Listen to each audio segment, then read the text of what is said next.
قبل ما ابدا، ده الجزء التاني من سلسله افلام باجي. لينك الجزء الاول هتلاقوه في الوصف تحت الفيديو ده ومثبت في اول كومنت، وتقدروا تشوفوا الملخص ده حتى لو مش شايفين الجزء الاول. وبنكمل وبنشوف عصابه بيفضلوا مراقبين العربيه دي وبيستنوا العربيه لحد ما وقفت قدام الحضانه، وبيلبسوا اقنعتهم وبيروحوا يضربوا البنت اللي في العربيه وبيرموها بره العربيه، وكانوا لسه هيسرقوا العربيه ويمشوا، بس البنت نيها بتقاوم وبتحاول تمنعهم. فالمجرم راح ماسك نيها وخبط دماغها في العربيه وافقدها الوعي، وبتروح نيها للمستشفى وبتتعالج وبتخرج بعد مرور 10 ايام. ونيها كانت حاسه انها وحيده ومحدش جنبها. وبنروح في مكان تاني في الهند مع ضابط الجيش روني، وروني يبقى من اكفأ ضباط الجيش، وساعتها كان بيقبض على ارهابي في كشمير، والمنطقه دي كانت مليانه ارهابيين. وروني ربط الارهابي في مقدمه العربيه وطلع من المنطقه، وكل الارهابيين كانوا خايفين يهاجموا روني. وبعدها بيرجع روني للوحده بتاعته، وزميله بيقول له تليفونك قاعد يرن من الصبح وفي رساله كمان جاتلك. وبيفتح روني الرساله الصوتيه واللي بتكون من نيها، ودي اول مره نيها تتصل بروني من 4 سنين، وبتقول له انا محتاجه لك جدا. وروني مش بيكون مصدق انه سمع صوتها من تاني، وزميله بيقول له بلاش ترجع تاني للبنت دي، هي ليه ترجع تتصل بيك بعد كل السنين دي؟ بس روني بيطنشه وبيروح يجهز شنطته، وبيقلب في صور نيها اللي كانت معاه في الشنطه، وبيروح يطلب من القائد اجازه. فالقائد قال له اجازه؟ عاوز اجازه ليه ان شاء الله؟ فروني قال له ظرف طارئ يا فندم. فالقائد قال له الجيش ما فيهوش حاجه اسمها ظروف. فروني قال له انا بقالي 4 سنين ما طلبتش اجازه. فالقائد قال له علشان كده مش هينفع اديك اجازه، انت اكيد نسيت ازاي تتعامل مع البشر. فروني قال له اوعدك هتكيف من جديد يا فندم. فالقائد قال له قدامك 7 ايام وترجع بعدها للوحده بتاعتك، ويوعك تتاخر وترجع لي في اليوم الثامن. وروني بيشكره وبيسيبه وبيمشي، وهو في السكه ومشي بيفتكر ذكرياته مع نيها، وبيفتكر اول يوم شافها فيه. في البدايه واحده صاحبه نيها بتروح تقول لها انا جبت رقم الواد الحليوه اللي اسمه روني. فنيها قالت لها مين روني ده؟ فصاحبتها قالت لها روني بطل كره السله، بصي هو ده، وبتتصل بيه على طول. والبنت بتفضل تعاكس فيه وبتقول له ممكن تقول لي عملت عضلاتك دول ازاي؟ وروني بيقول لها مين معايا؟ فالبنت قالت له هتفرق معاك كتير، يعني لو البنات قالوا لك اساميهم بتتكلم معاهم عادي؟ فروني قال لها انتم مفكرين نفسكم بنات اصلا؟ فنيها بتتعصب وبتاخد التليفون من صاحبتها وبتقول له انت ازاي تكلمنا كده اصلا ياض انت؟ فروني قال لها انتوا اللي اتصلتوا بيا اصلا. فنيها قالت له انت جالك الشرف انك اتكلمت معايا، شبان كتيره نفسها تبقى محظوظه وتبص لي حتى. فروني قال لها ياه للدرجه دي انت وحشه؟ فنيها قالت له انت لو شفتني هتقع في حبي. فروني قال لها بجد؟ طب تعالي نجرب.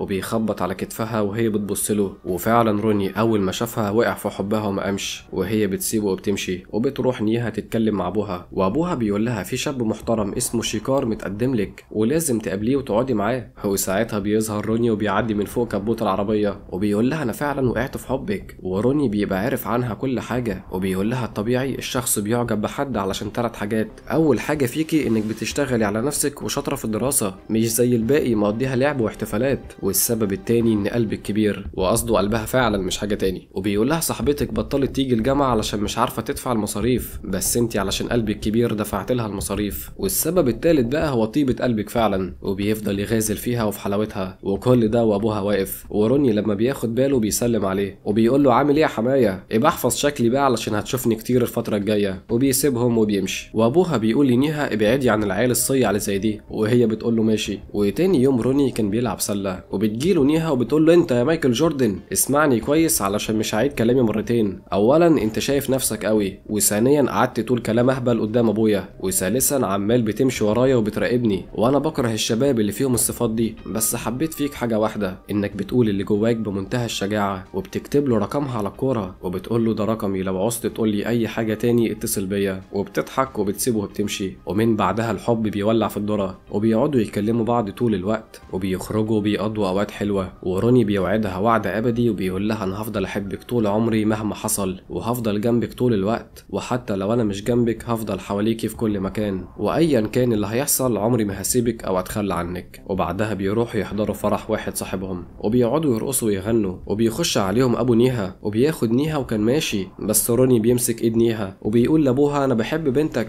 فراح ابوها مديله قلم على وشه، وروني بيتضايق وبيفتكر انه مش هيشوف نيها تاني. بس هي بتخبط عليه وبتجيله وبتقول له الفستان ده بتاع امي، وقالت لي البسيه لما تتجوزي. تتجوزني يا روني؟ ايه ده انتوا عندكم الحريم اللي بتطلب الجواز من الرجاله؟ يلا هنعمل ايه البلد بيعبدوا البقر. وروني بيوافق وبيطير من الفرحه، وبيروحوا يشتروا مستلزمات الفرح، واصحاب روني بيفرحوا بيه. وبيجي ميعاد الفرح، بس نيها بتجيلها مكالمه، واللي بيكلمها بيطلب منها تيجي المستشفى حالا، وهي بتقلق بتقلق جدا وبتتحرك، وروني بيوصلها المستشفى وهي بتخش بسرعة، وروني بيتصل بيها وبيقولها ما تقفليش الخط انا عاوز اعرف فيه ايه. وبيطلع ان ابو نيها تعبان جدا، وابوها بيقول لها انا عندي مرض خطير وانا في مرحلة متأخرة من المرض. وبيشوف ايديها وبيقول لها ايه ده انت هتتجوزي؟ فبيعيط وبيتضايق جدا وبيطلب منها ما تتجوزش الواد اللي اسمه روني وتتجوز شيكار. ونيها بتسمع كلام ابوها وبتقفل السكة في وش روني، وروني بيفهم كده انها مش من نصيبه. فبعدها دخل الجيش وقرر يكمل حياته في خدمة بلده، لحد ما نيها بعد 4 سنين رجعت تكلمه وطلبت تشوفه. وبنرجع لأرض الواقع وروني بيقابل نيها، وروني شافها متعورة في وشها وبيقول لها ايه اللي حصل لك؟ فهي بتغير الموضوع وبتقول له شكلك اتغير قوي بعد ما دخلت الجيش. فقال لها روني حاجات كتيرة قوي اتغيرت في حياتي في آخر 4 سنين. فسألته انت اتجوزت؟ قال لها لا انا مبسوط كده من غير جواز. فقالت له انا بصراحة اتجوزت وعندي بنت. وروني بيتضايق جدا بعد ما عرف انها اتجوزت، وبيقول لها ايه الحاجة اللي كنتي عاوزاني علشانها؟ فنيها بتحكي له انها كانت بتوصل بنتها لاول يوم دراسي ليها، وبنتها كانت مصرة انها ما تروحش، بس انا صممت اوديها. وفجأة طلع عليا 2 بلطجية وضربوني وخطفوا بنتي مني، ومن بعدها حياتي كلها اتلخبطت ومش عارفة مين دول وعاوزين مني ايه. وبتطلب منه المساعدة في انهم يلاقوا بنتها، وبتمسك ايده وبتتوسل ليه. وساعتها روني بينسى نفسه وبيفتكر ذكريات الماضي، وبيمشي من المكان وهو قاعد بيفكر. وبيروح لمحل عربيات وبيقول لصاحب المحل اللي اسمه عثمان انا عاوز اجر عربية. فعثمان قال له انا عاوز اشوف هويتك الاول علشان سرقة العربيات كترت اول يومين دول. فروني بيديله بطاقته، وعثمان بيعرف انه ضابط في الجيش الهندي. فقال له تحت امرك المحل كله يا باشا، ده انتوا اللي بتحموا البلد. وبيجيب له احسن عربية، وبيروح لنيها وبيسالها انت ما حاولتيش تدوري على بنتك؟ فقالت له انا تعبت من كتر ما دورت على بنتي ريا، بقالي شهرين بدور ومحدش بيساعدني. وبتتوسل ليه يساعدها، وبتفكره انه وعدها قبل كده انه مش هيسيبها ابدا. فروني بيقولها طب جوزك شيكار ما عرفش يعمل حاجه؟ فقالت له شيكار برضه حاول بس ما وصلش لحاجه. فبيقول لها طب عملتي محضر في الاسم؟ فقالت له انا عملت محضر من شهرين والشرطه قالت لي انهم ما وصلوش لحاجه وهيقفلوا القضيه. فروني قال لها ازاي الكلام ده؟ وبياخدها وبيروح على الاسم. والظابط لما شاف نيها قال لها تعالي اتفضلي يا نيها، وبيديها ملف القضيه بتاعت خطف بنتها، وبيقول لها وقعي علشان نقفل القضيه. فبتزعله وبتقول له ازاي نقفل القضيه بالسهل كده؟ فقال لها بقالنا شهرين بندور وما وصلناش لحاجه، يلا امضي وخلصينا. فروني بيمسك ملف القضيه وبيعرف مكان الحضانه بتاعت ريا اللي اتخطفت عندها. فالظابط بيشد الملف من ايد روني وبيقول له انت مفكر نفسك في المكتبه؟ فروني بيقول له عيله صغيره مخطوفه وانتوا مش عارفين تعملوا حاجه. والظابط مش بيبص لروني وبيكلم نيها وبيقول لها القضيه هتتقفل، وبيغمز لنيها في رجليها. وروني بيشوفه وبيقول له ارجع مكانك. فالظابط بيقول لنيها سكتي النطع اللي معاكي ده. وروني بيقول له ارجع احسن لك. والظابط مش همه بيغمز لنيها في رجليها تاني. فروني بيتعصب وبيديله في وشه وبيطير له اسنانه. ما قالك يا ابني ارجع من الاول؟ والظابط بيرجع له وبيمسك روني من لبسه، بس روني بيمسكه وبيعجنه ضرب في الاسم. والظباط بيتلموا على روني، بس روني بيمسكهم وبيمسح بيهم بلاط المكان وبيكسر عظمهم كلهم. وكان هيقتل الظابط بس نيها بتوقفه. والظباط بيتلموا على روني وبيقبضوا عليه وبيحبسوا روني وبيفضلوا يضربوه ويعذبوا فيه، وروني ولا كان حاسس باي حاجه. وبعدها بيعرفوا انه جندي في الجيش. فالظابط بيقول له ليه ما قلتلناش من الاول انك ظابط جيش وسبتنا نعذبك؟ فروني قال له تعذيب كليه ده كان مجرد تدريب بالنسبه لي. وساعتها بيوصل نائب الاسم اللي اسمه شير، وبيبقى جه مخصوص علشان الحوار بتاع روني، وبيؤمر انهم يجيبوه من الزنزانه وبيجيبوا روني قدامه. وشير بيقول له انا اخويا كان بيقول لي اطلع دكتور، بس انا رفضت اشتغل دكتور علشان محدش يكلمني الساعه 12 بالليل ويقول لي عندك عمليه، بس حتى وانا نائب الاسم صحوني بالليل بسببك. وبيقول له ازاي تمد ايدك على ضباط الشرطه؟ انت مش عارف ان ده غلط؟ فروني قال له الظابط نسى شغله وانا كنت بفكره، وبموجب القانون انا محصن وما ينفعش تقبض عليا. بس شير بيقول له انت ظابط في الجيش بس واخد اجازه، واللي واخدين اجازه بيتعاملوا زي اي شخص مدني في الشارع. وبيقول له انا همشيك علشان القائد بتاعك صاحبي. وفعلا بعدها روني بيمشي من المكان وبيقرر يروح الحضانه بتاعت ريا بنت نيها، وبيروح للمديره وبيقول لها في بنت صغيره اتخطفت من الحضانه من شهرين. فالمديره قالت له خطف؟ لا مفيش حد اتخطف من عندنا. فروني بيقول لها ازاي؟ وبيوريها صوره ريا بنت نيها. فالمديره قالت له البنت دي مش تلميذه في الحضانه عندنا. وهنا روني بيتصدم ودماغه بتفضل تودي وتجيب، وبيخرج بره وبيلاقي فيه كاميرات في البيت اللي قصاده كشف الشارع بتاع الحضانه. فبيقول مع نفسه اكيد الكاميرات دي صورت البلطجيه وهما بيخطفوا عربيه نيها. فبيروح على طول لنيها وبيحكي بيحكي لها باللي قالته المديره. فنيها قالت له اكيد المديره قالت كده علشان ما تتدخلش في حاجه وتعرض حياتها للخطر. فروني بيقول لها طب ينفع اتكلم مع شيكار جوزك؟ فنيها مره واحده نبره صوتها بيعلى وبتقول له لا مش هينفع، هو ما يعرفش اللي ما بيننا. فروني قال لها طيب انا عاوز صور لريا. فنيها قالت له معيش غير الصوره اللي اديتها لك. فقال لها ازاي يعني؟ ولا صور على الموبايل او الفيسبوك حتى؟ قالت له لا مفيش. وروني بيستغرب جدا. وساعتها نيها بتشوف ان ساني وصل بعربيته، فبتقول لروني امشي بسرعه ساني جه. فقال لها مين ساني ده؟ قالت له ساني يبقى اخو شيكار وما ينفعش يشوفك عندي في البيت. فروني بيسمع كلامها وبيمشي وبيشوف ساني وهو داخل العماره، وكان شكله شخص غلط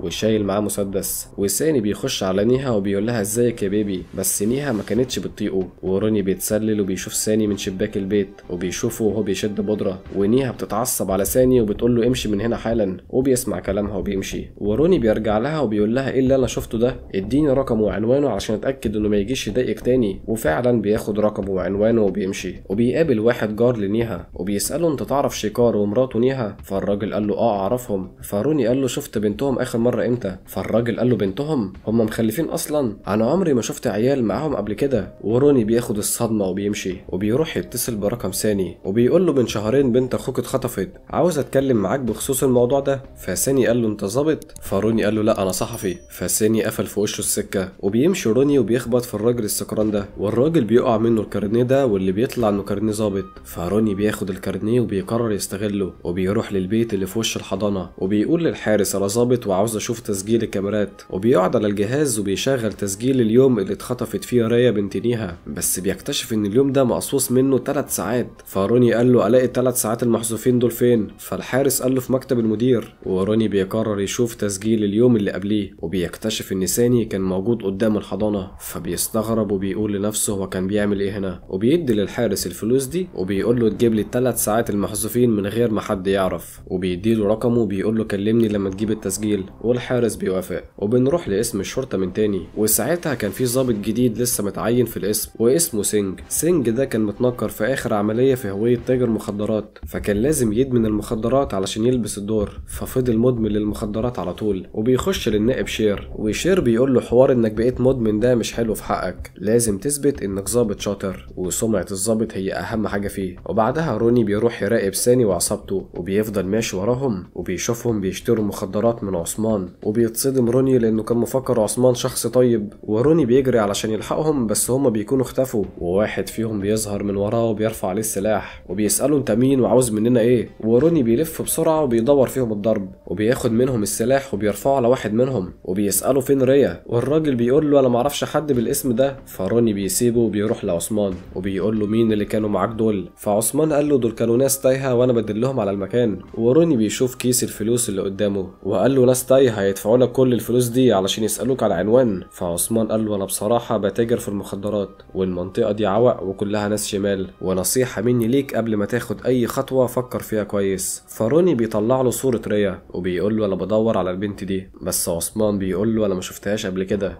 فروني بيقوم منزل اعلان في الجورنال عن اختطاف ريا وبيحط صورتها ورقم تليفونه وبيحط جايزه ماليه للي يقدر يلاقيها. فنيها بتتصل بروني وبتقول له ليه عملت كده اللي خطفها هياخد حذره. فروني قال لها ما عندناش حل تاني، ولكن كل اللي بيتصلوا بروني بيكونوا طمعانين في الجايزه الماليه وما كانوش يعرفوا مكان ريا. وفجاه في شخص بيرن على روني وبيقول له انا عاوز اعرف انت هتقدر ترجع بنتي ولا لا. وروني بيستغرب من سؤاله وبيقول له عنوانك فين انا هجيلك. وفعلا روني بيروح يقابل الراجل، والراجل بيحكي له ان بنته اتخطفت من 6 شهور في مومباي وهو على البحر، وبيوري له ألبوم صور لريا. وروني بيقول له البنت دي بنتك؟ فالراجل قال له ايوه طبعا بنتي. وروني ما كانش قادر يصدق وما كانش قادر يتمالك اعصابه ومسك الراجل من دراعه بيقول له وريني شهاده ميلادها. وبيشوف روني شهاده ميلاد ريا وما كانش فيها اسم نيها. وبعدها شيكار جوز نيها بيتصل بروني وبيقول له انا عاوز اقابلك حالا. وروني بيتحرك على طول وبيروح له، وشيكار بيكلمه عن الاعلان اللي نزله في الجورنال وبيساله انت تعرف نيها منين؟ فروني قال له كنا مع بعض في الكليه وكلمتني وطلبت مني المساعده مساعدة علشان بنتها مخطوفة. فالشيكار قال له انا مش عارف اقول لك ايه، بس احنا مش مخلفين اصلا. والكلام ده بينزل على روني زي الصاعقة، وبيحكي له ان نيها فعلا في بلطجية طلعوا عليها وسرقوا عربيتها وضربوها بعنف، ونيها دخلت المستشفى. ولما فاقت فضلت تسألني فين بنتنا ريا، وفضلت تسأل كل الناس في الشارع اذا كانوا شافوا ريا. يعني ريا بقى بيتهيأ لها انها مخلفة وبنتها تايهة. وحاولت اقنعها ان احنا مش مخلفين بس مش عايزة تصدق. والدكاترة شخصوا حالتها وانها جالها اضطراب بعد الصدمة، والضرب على دماغها وصلها للحالة دي. وروني بيسمع الحكاية وبيفهم كل حاجة، وان كل ده كان وهم مرسوم في خيال نيها. وبيبدأ يجمع كلام المديرة وتصرفات الضابط في الاسم. وبعدها بيتصل بروني الحارس اللي المفروض يجيب له ال3 ساعات المحذوفين، وده اخر امل لروني علشان يصدق كلام نيها. وبيروح روني يشوف تسجيل الكاميرات، وبيشوف البلطجية وهما بيضربوا نيها وبيسرقوا العربية، بس العربية ما كانش فيها اي بنت. فبيتعصب روني وبيجري جري على بيت نيها وبيواجهها بكل حاجة، وبيقول لها رفضتي تديني صور تانية لريا علشان اساسا ما عندكيش صور ليها، وكل تصرفاتك كانت غريبة من الاول. وبيقول لها انا شفت تسجيل الكاميرات وريا ما كانتش جنبك. فنيها قالت له البنت كانت في الكنبة اللي ورا، بس روني مش بيصدقها، وهي بتحاول تقنعه وبتقول له كل اللي انت قابلتهم كدابين وبنتي ريا موجودة. وروني بيقول لها فوقي بقى، انت ما خلفتيش ومفيش حد في حياتك اسمه ريا. فنيها بتقول له امشي. وروني بياخد مفتاح العربية بتاعته من الارض وكان ماشي، بس للمفاجأة بيشوف علامات نمو طفل على الحيطة واسم ريا مكتوب على الحيطة. وبيقول روني ممكن تكون نيها بتقول الحقيقة، ولسه بيقوم علشان ينادي عليها، بس نيها كانت نطت من البلكونة وانتحرت. وروني يحاول يلحقها بس بيفشل، ومش بيلحق منها غير الشال بتاعها، وبتموت نيها. وروني بيتصدم وبيعيط وبيفتكر كلامها لما قالت له كل الناس بتكذب. والظابط سينج بيتولى التحقيق في قضية انتحار نيها، وبيحقق مع شيكار وبيسأله انت خليت مراتك تنتحر؟ والشيكار بينكر الاتهام ده. وسينج بيعرف منه ان ساني كان بيجي البيت، وسينج بيمشي وبيقول للظابط ان الشيكار بيقول الحقيقة وهو ما قتلش نيها، بس عينه كانت مليانة كذب، وانا متأكد ان في تفاصيل كتيرة في القضية دي. وبيخلي المساعد بتاعه يكشف عن موبايل نيها ويعرف هي كانت بتكلم مين. وبعد ما كشفوا عن التليفون عرفوا ان اخر مكالمة كانت مع روني، وبيعرفوا عنوان روني وبيتحركوا علشان يحققوا معاه. وروني في نفس الوقت كان في حالة اكتئاب كبيرة. والباب بيخبط بس مش بيكون البوليس، بيكون عثمان. وعثمان بيقول له انا عندي كلام مهم عاوز اقوله لك. نيها كانت مخلفة بنت فعلا اسمها ريا. فروني بيتعصب عليه وبيمسكه من هدومه وبيقول له اتكلم. وعثمان بيقول له نيها ما كانتش مجنونة، كلامها كان صح، ساني هو اللي عمل كل الحكاية دي. وفي يوم وانا باخد بضاعة من ساني شفت رجالته وهم واصلين ومعاهم بنت صغيرة، وساني اداني ملمين وقال لي اقفل بقك والا هموتك. فكنت خايف جدا وسمعت الكلام، بس ما كنتش اتخيل ان ده هيخلي واحدة تنتحر. وفي نفس الوقت بيوصلوا رجالة مسلحين الفندق اللي فيه روني، وكانوا جايين علشان يقتلوه. واللي بعتهم كان الراجل اللي كلم روني وقال له ريا تبقى بنتي، بس الراجلين دول بيقتلوا واحد تاني بالغلط مش روني. وروني بيقول له عثمان الحيوان اللي اسمه ساني ده الاقيه فين؟ وعثمان بيدله على مكانه. وبيركبوا الاسانسير مع الراجلين اللي كانوا جايين يقتلوا روني. وساعتها سينج بيتصل بروني وبيقول له انت فين؟ فروني قال له انا في الفندق. فسينج قال له خليك عندك ما تتحركش انا جاي لك. بس روني بيقفل معاه وبيمشي علشان يوصل لساني، وبيطلع من باب وسينج بيخش من الباب التاني. وبيوصل روني لساني وبيقول له فين ريا؟ فساني بيأمر رجالته يضربوا روني، بس يضربوا مين؟ روني هو اللي بيمسكهم وبينفضهم كلهم. وساني بيطلع يجري وروني بيطلع يجري وراه. وسينج بيعرف باللي حصل وبيأمر جميع الوحدات انها تقبض عليهم. وساني وروني بيطلعوا على الطريق، وساني بينط على الاتوبيس ده وروني بيفضل وراه ومش سايبه، لحد ما ساني تعب من الجري وروني مسكه ونزل فيه ضرب في وشه، والشرطه بتبقى وصلت وبالعافيه شال روني قبل ما كان هيموت ساني، وبيقبضوا عليهم هما الاتنين. وسينج بيقول لروني انا مش قلت لك تستنى في الفندق؟ وروني بيقول له استنى ايه؟ استنى لحد ما يقتل ريا؟ وسينج بيقول له انت كنت موجود ساعه ما نيها انتحرت؟ فروني قال له كنت هتعمل ايه لو بنتك اللي اتخطفت؟ وسينج اتخنق من روني ورماه في الزنزانه. وروني بيفضل متعصب وبيقول له انتوا المفروض خدامين الشعب، مش ترموا الناس البريئه في السجن. وسينج قال له اهدى بدل ما املك. فروني قال له انت بتتكلم كده علشان انت حابسني، بس لو نزلت لي راجل لراجل هعرفك مقامك. فسينج بيقوم وبيفتح الزنزانه، وفعلا الاتنين بينزلوا ضرب في بعض، بس روني كان اقوى منه بكتير وبيعجنه، لحد ما البوليس اتدخل ومسكوا روني، والنائب شير بيتدخل.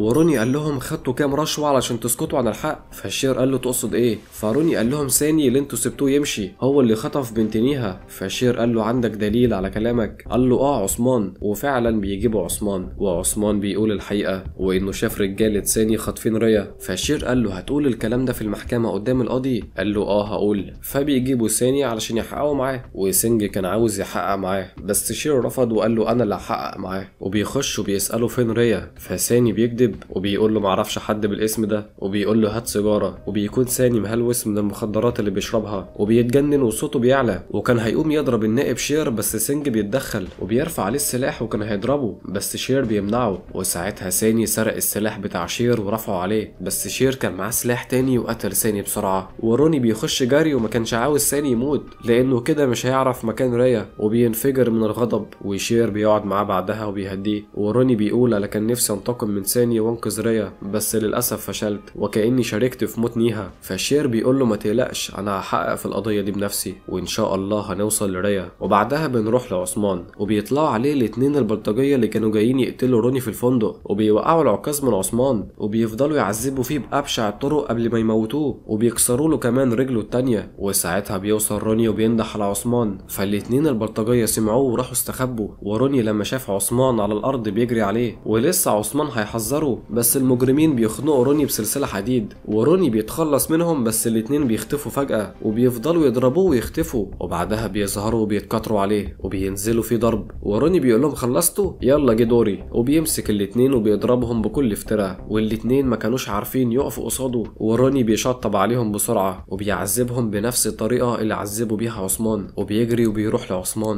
بس عثمان كان خلاص بيودع وبيموت، وتليفون واحد من البلطجية بيرن، فروني بيروح يمسكه، وهنا بيتصدم لما بيلاقي ان في رسايل جاية من النائب شير، وكان مصور روني وبعته للاتنين البلطجية علشان يقتلوه، يعني بيطلع ان النائب شير هو اللي ورا الحدوتة دي كلها، وروني بيتعصب وبيمسك واحد منهم وبيقول له الاقي شير فين انطق، فالبلطجي قال له هتلاقيه في الغابة بس حواليه في رجالة مسلحة كتيرة جدا ولا اكنها قاعدة عسكرية تبع الجيش، وروني بيخلص عليه وبيتحرك للغابة، وفي نفس الوقت الضابط سينج بيشوف تسجيل الكاميرات يوم ما نيها ماتت، وبيشوف روني في الكاميرات وبيعرف انه كان موجود عندها، فبيتحرك علشان يقبض عليه، وبيوصل روني عند حدود الغابة وعلى طول 3 عربيات بتلتف حواليه، بس روني بيلبسهم في بعض وبيوصل بعدها الغابة وبيبدأ يقتل في رجالة شير واحد ورا التاني، وبعدها بيخش على اللي بعده، وشير بيعرف ان روني وصل وبيقول لرجالته خلصوا عليه علشان نعتبره شهيد، بس طبعا ده مش بيحصل، وروني هو اللي بيشهد على موتهم، وبيخش على الرجالة اللي بعديهم وبيقتلهم هم كمان، وبيباغت اللي واقفين في المية وبيخلص عليهم،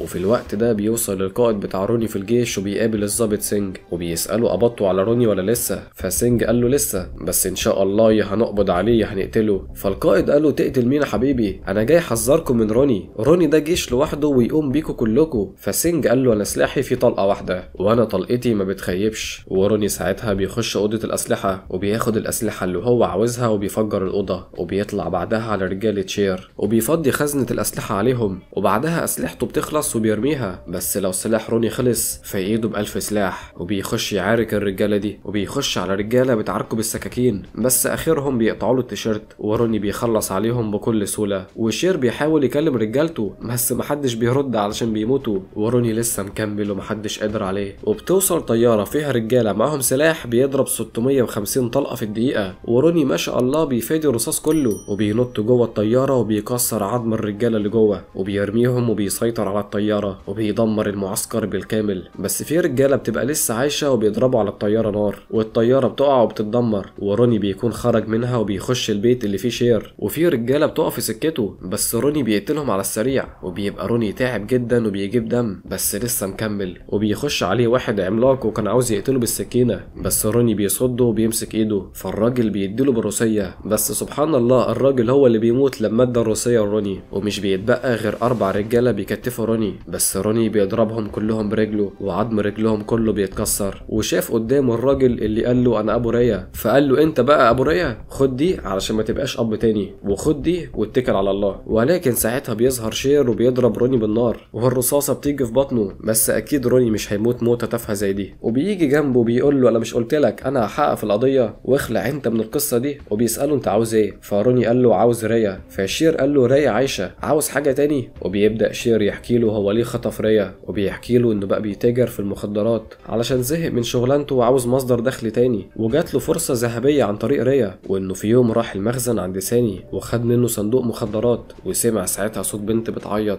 وراح شاف واحد رافع السلاح على ريا وكان هيقتلها، بس انا اتدخلت وقتلت الراجل ده وخدت ساني معايا ورحت لشيكار وقلت له الحق اخوك كان عاوز يقتل بنتك، بس طلع ان شيكار هو اللي امر ساني يخطف ريا علشان شيكار ما كانش بيحب بنته اطلاقا، ولكنه ما امرش ساني يقتلها. وشير ساعتها طمع وجات له فكره، وشير قال له انا مش مهتم اذا كنت بتحب بنتك ولا لا، انا عندي بضاعه كبيره قربت توصل، وبما انك صاحب شركه شحن كبيره هتخلص لي القصه دي وهتجيب لي البضاعه بتاعتي، وانا هفضل حابس بنتك عندي لحد ما تجيب البضاعه. وشيكار قال له الكميه كبيره وهتقعد شهرين علشان توصل، فشير قال له شهرين البنت هتفضل عندي لحد ما البضاعه توصل. وشير بيقول لروني الغريب ان شيكار كان بيكره مراته وبنته جدا وكان عاوز يقتلهم، ولما العصابه خطفت ريا راح حرق كل حاجه تخص ريا ومحى اي اثر لوجودها، وراح اقنع جيرانه وكل الناس اللي حواليه ان ريا بنته ماتت، ونيها حاليا في غيبوبه وما ينفعش تصحى وتعرف ان ريا ماتت، فاحنا هنمثل عليها انها ما كانتش مخلفه وانها مريضه ومحتاجه تتعالج. وفضل يتوسل ليهم واقنعهم انهم يكذبوا ويقولوا ان نيها ما خلفتش، وراح ادى رشوه للمديره والحارس بتاع الكاميرات ومسح ال3 ساعات اللي على الكاميرات. وشير بنفسه امر بقفل القضيه بتاعت خطف ريا، وانا اللي قلت لساني خد السلاح مني علشان يكون ليا مبرر اني اقتله، ودي كانت الحقيقه وخطه شير. بس روني بيقول له انت عملت كل حاجه صح الا انك تخطف ريا وتخليها عندك، وبيقوم وبيمسكه من رقبته وبينزل فيه ضرب يمين وشمال، وهو بيضربه كان بيفتكر نيها وانها ماتت بسببهم. وشير بيقع وبياخد سلاحه من على الارض وكان هيقتله، ولكن ساعتها بيوصل الضابط سينج وبيقتل شير. وروني بيقول له لا ما تموتش وقول لي مكان ريا فين. وقائد الجيش بيجي وبيهدي روني وبيقول له خلاص الحرب انتهت.